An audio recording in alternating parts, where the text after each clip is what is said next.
السلام علیکم ورحمۃ اللہ وبرکاتہ۔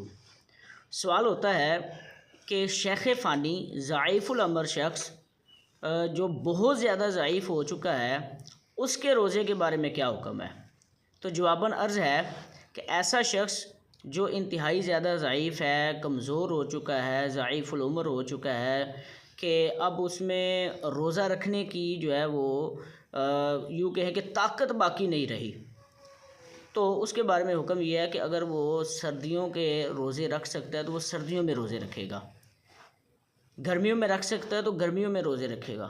اگر اتنی بھی طاقت نہیں ہے کہ کسی اور موسم میں روزہ رکھ سکے تو اس کے لیے عرض یہ ہے کہ وہ ہر روزے کے بدلے میں جو وہ روزہ نہیں رکھ سکا، ہر روزے کے بدلے میں وہ اس کا فدیہ دے گا۔ فدیہ کتنا ہے جی؟ فدیہ ایک صدقہ فطر ہے۔ ایک صدقہ فطر کم از کم صدقہ فطر کی جو مقدار ہے وہ 2 کلو سے 80 گرام کم گندم یا اس کا آٹا ہوتا ہے، تو کم از کم وہ ہر ایک جو ہے وہ روزے کے بدلے میں ایک فدیہ ادا کرے گا۔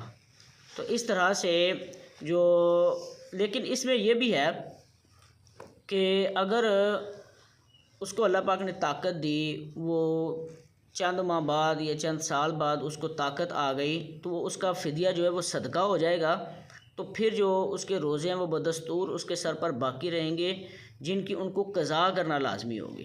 واللہ اعلم ورسولہ اعلم عز وجل وصلی اللہ تعالی علیہ وآلہ وسلم۔